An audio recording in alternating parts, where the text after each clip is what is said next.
Namaste everyone, this is Pooja This is Nishchay. and welcome to our channel Movement Masters Physiotherapy. Today's video is don't come to Canada if. So we'll be talking about what are the ifs that you should keep in mind. If that's the case, don't come to Canada.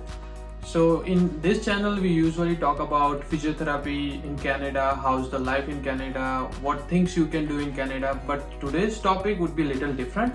So if you are thinking of these topics, you have to think one more time before coming to Canada. Let's get started. Let's do it. Okay, Nisha, so the first point is you should not come to Canada if you think that you can manage your whole tuition fees all by yourself if you're planning to come on student visa. So yeah, that's correct. Few people, they think they can work part-time and they can earn that much money that they can pay their whole tuition fees by themselves, but that is not the case. Here mostly people can pay their fees for the last semester, but all the other semesters they have to bring the fees from their back home, but they can manage their daily expenses like monthly rent and those things. Definitely. So yeah, I mean, if you are on student visa, you would be getting 20 hours of work permit, like you can work 20 hours per week, and usually the basic pay would be anywhere between $15 to $20. So this would be the pay scale. So you can manage your expenses, your rent, your groceries, other expenses for sure, but not enough to save up for international student tuition fees, because even the cheapest ones you would be paying at least $8,000 per semester. That's the minimum. So saving up that much is difficult. So you either have to sort of like have a management, like how you're going to manage your tuition fees, or you need some sort of support. Yes, might be in the end, as Nisha said, the end of the semester you can work it out, you can save enough and sort of pay up the last semester by yourself. Other than that, you definitely need help from some sort of management. So I wanted to add one more thing here. So I have seen people who can pay their whole fees by themselves, but they usually work like crazy. So they don't have time to focus on their studies, or they don't have time to focus on the PC or any standardized exam. So they just work, and then only they can save certain amount of money. They live in like 15-16 students together, and that's how they can save their rent money and they pay their fees. So that would be little complicated, and I won't advise to do that, because you need to focus on your exams first. And once you clear your exam, your pay would be much more and you can save more money. Okay, so the second point is that you'll be rich if you are here in Canada. In like 2 years, you'll be super rich once you move to Canada. What do you have to say about it? I think that's a myth. Some people think they come to Canada and they study for 2 years, then their work experience, they work for 1 year and they will be rich. That's not the case, because in first 2 years you are paying your tuition fees, you are paying your rent and so many things, and by the time if you work, then you have to pay your licensing fee, your classes, Your taxes. So yeah. I mean, you'll be paying anywhere between 13 to 14% of service tax on things you buy. So that's also expensive. So life in Canada as such is expensive. So if you're thinking, and even if you come to Canada as a permanent resident, you can't be rich in the first 2 years. So yeah, might be you'll be comfortable for sure, you'll be able to manage your expenses for sure, but you won't be super rich. So for the first 2 years, not, but definitely you can lay a foundation if you invest your money well, then that helps you for sure. But if you have the idea that 2 years and I'll be rich and I'll be dancing in dollars, that's not gonna happen. The cost of living is high. Your salaries are not so great. I mean, if you compare it to your salaries back home, then that amount might look different. But if you compare it to the cost of living, then it is reasonable amount of salary. So for the first 2 years, try to save as much as you can, do proper investments, and then later on, definitely you have a bright future. So our third point would be, as a physiotherapist, if you think you will get your first job in a hospital or a big clinical setup, or as a professor in university, that might not be the case. What do you think? Yeah, I mean, no matter how much experience you have as a physiotherapist, I've heard people saying I have 7 years of experience in neurology or 10 years of experience in orthopedics. The thing is, yes, Canada does call immigrants on the basis of their skills, but first of all, licensing takes, if you look at the whole licensing process and if everything goes smooth and if you clear all the exams, first of all, it takes at least a year for you to, I'm telling, starting from credentialing to giving the practicals, it almost takes a year for you, okay, if things are going smooth. The second thing is, you're not going to get a great job, great first job, usually not for healthcare. IT professionals sometimes do have that luck, but for physiotherapists, that's not the case. I mean, if you are in GTA area, if you are, living somewhere in Brampton, Mississauga, Toronto, you will not be getting those great jobs initially. Because people will be looking for Canadian experience. They will be saying that, you're new to this country, you don't have enough experience, so we would be paying you less. The really good clinics would be like, no, you're too new, we don't want to hire you. So that is the case.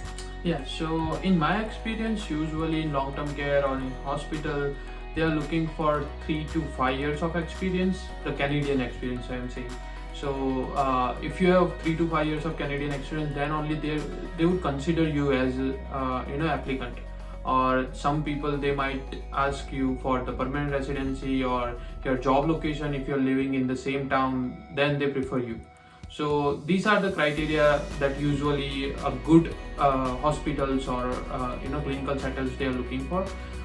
As a professor, because so many people are asking that I have 3 or 4 years of experience as a professor, how can I get the job in Canada?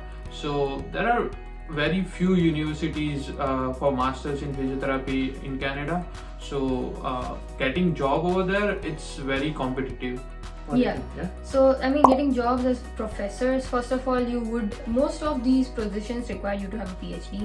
And again, as Nisha said, so if I'm not wrong, there are 13 or 15 colleges that provide masters in physiotherapy in Canada. In Canada, there's no bachelor's in physiotherapy. So, getting those jobs as professors in physiotherapy colleges can be difficult. You can definitely try. You can work as a research assistant, or you can also work, in other colleges, not at the level that you have right now. You have to step down a level or two, and then you can start in the field of academics. And for long-term care, so for hospitals, it's difficult to get in. For long-term care, depending on where you are living,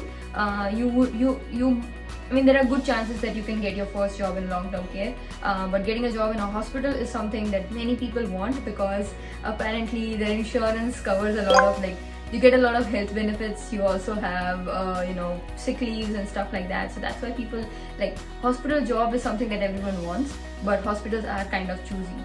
So yeah. So as we talk about PTA jobs, there are many PTA jobs in Toronto, specifically in Mississauga, Brampton and GTA area. But if you go far from that area, then there are job opportunity would be less, and you have to work really hard. You have to make a network where you can ask for a job. You have to apply every day for new jobs, and then you will get a response after 15-20 days. So it's not so easy, but it's not impossible. So many students are asking about the PTA jobs. If I come there, and should I get a job in first week or something? I would say no, you have to work little hard and smart both. Yeah, and again, in GTA region, getting jobs are easier, but it's also competitive. So if you say they'll have 10 people applying for the same position, right now that's the case. So that can happen. Again, depends on what season you're applying in. If you apply in a winter, during the winter season months, job opportunities are not so many. But if you apply during summer, you will have more job opportunities. Again, if you live in, let's say, Ottawa, sometimes because the clinics are less, the population density is less, but there are more chances, because just because there are less students or less PTAs available in that area, if there is a job opening, your chances increase. So it depends. The job opportunities depend a lot on where you are living, how smart you are putting up your resumes, how good you are with your connections and stuff like that. So our advice would be, don't come to Canada if you feel like, I'm going to get a great job, great first job, and I'm going to earn and save and be rich and get those luxurious cars. That's not going to happen for you as a physiotherapist, at least for the first 1 or 2 years. Slowly and steadily, for sure. So Nisha, my fourth point is, if you want to do a master's in physiotherapy, don't come to Canada. Okay, let me explain, okay? Canadian education is good, nothing wrong with Canadian physiotherapy education. It's just that if you already have a bachelor's in physiotherapy from, let's say, from India, do not come to do a master's in physiotherapy in Canada. It does not make sense. It's because in Canada, I have explained it in multiple videos, there's no bachelor's in physiotherapy. For them, master's is their entry to practice degree. For us, bachelor's is the entry to practice degree. So if you want to go ahead more academically, I would say go for a PhD program, because chances are PhD you'll have like scholarships, fully funded or even partially funded. It's better than just doing a master's in physiotherapy. You can do masters in rehab science or other fields, that's okay, but doing a master's in physiotherapy, not a great idea according to my opinion. So yeah, the masters in physiotherapy, the cost of studying it's too much compared to diploma course or any standardized course, and that is not required if you send your degree to CAPR or any university of they'll say Alberta or something. They'll say your bachelor degree is good enough, and you also get accredited by CAPR to give the PC exam. So if you wanted to study for higher, then that's not the case for you. You have to think something else. Yeah, so if you want to let's say you want to do a master's degree, better go to UK. If getting a master's is the only thing that you want, and if you're not worried about moving to Canada or immigrating to Canada, those are not your goals, forget about coming to Canada for that. You could go to UK, get your master's done in 1 or 2 years, and then just have a master's degree without any hassle. So yeah, that's our take on masters in physiotherapy in Canada. So okay, Pooja, my next question would be, if I get admission in some diploma course, I will definitely get PR in Canada. What do you think? Don't come to Canada if you think you'll definitely get the PR. Okay, so yeah, the thing is, Canadian immigration is point based, and if you study in Canada, you have good chances, you have higher chances of getting PR, but it's not a definite, because you still need to remember that you would need, let's say you come to Canada on student visa. If you're coming on permanent residency, you already have the visa, you don't need to worry about it. But if you are here on student visa, you'll still need to sort of get a job, apply for the express entry process, and once you get that cutoff, only then you're going to get the PR. So your chances are high, because if you study in Canada, you get 50 points for that. If you have a work, if you work in Canada, if you have some sort of work experience, that also gives you additional points. So chances are higher, but it's not a definite. It's not like you're in Canada now, you're going to get the PR. It seemed like that in the couple of months, in the previous 6 months. If you can see, they are trying to sort of give the permanent residency to almost every immigrant who is currently present in Canada. The scores were as low as 75 or 80 if I remember it, but that's not always the case. So you have to choose the right time if your scores are low, and if you have enough experience, then definitely you'll get the PR, but it takes a lot of hard work even after you studying in Canada. Yeah, so no one can guarantee you will get a PR if you get admission in diploma course. So that's the case. Your admission in diploma and you're studying in any field for the higher studies or clearing PC, and your PR process, those things are very different from each other. Yes, your diploma would give you some points, some more CRS points, and your work experience will give you more points, but you have to be eligible for express entry. You have to gain 1 year of experience in order to eligible for the express entry, or you have to cross that cutoff points to get your PR.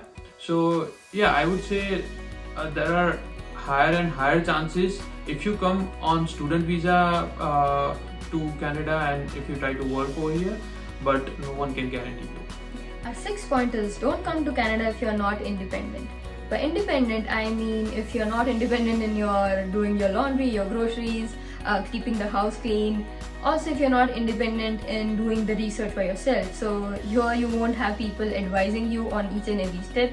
We try to advise you, but again, you have to be independent in all aspects of life. Sooner or later, you slowly learn. But if you're not independent, if you are someone who needs a lot of help, think twice before coming to Canada. So this point is for someone who is sitting in the home and who is ordering water to drink, or who don't want to do anything, and they'll just sitting and watching TVs, and if they have some question, they call somebody and ask them what can I do with this, or what can I do with that. if you are that person, don't come to Canada, because here you have to do everything by yourself. You have to search and you have to go by yourself. Sometimes you have to use public transport to go somewhere. It takes like 1.5 hours to reach there and do your work and then come back. So think about those things. If you are not able to do your stuff by yourself, then Canada is not for you. Yeah, and definitely you guys can watch a lot of student vlogs, and you can see the students are putting in a lot of effort, and we also did the same thing when we were students.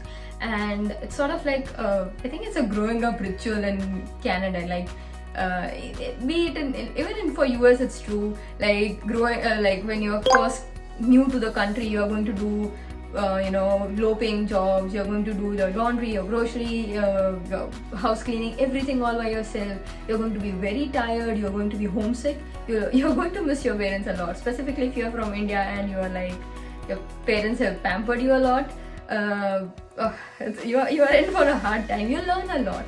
So the thing is, let's say you're not independent, try to learn as much as you can. Try to have an open mindset, like, okay, fine, I didn't do this back home, but now I'm all by myself, I have to do it. Don't feel sad for yourself, like, oh, I have to walk and go to this bus station.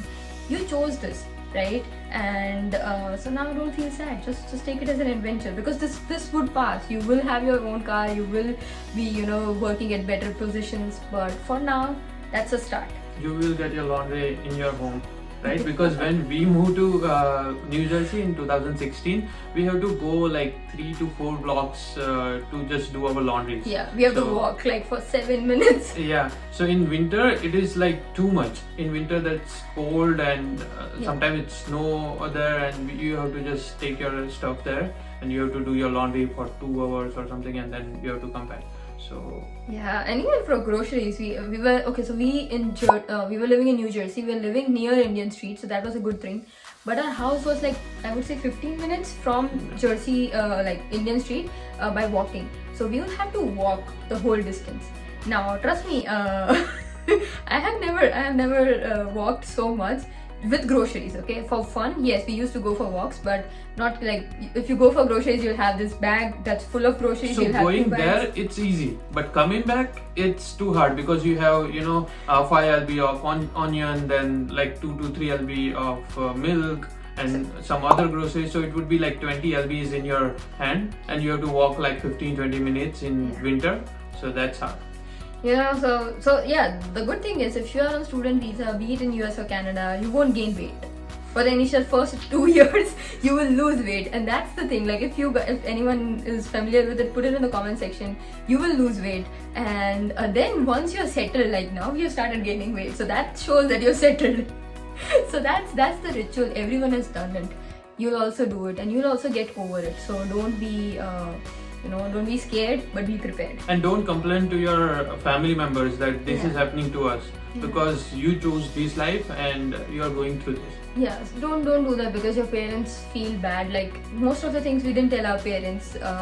We tell about those things right now, like after 3, 4, 5 years. But when it happened at that point in time and we were discouraged, we would keep it to ourselves, or we will talk it to our friends who are present there.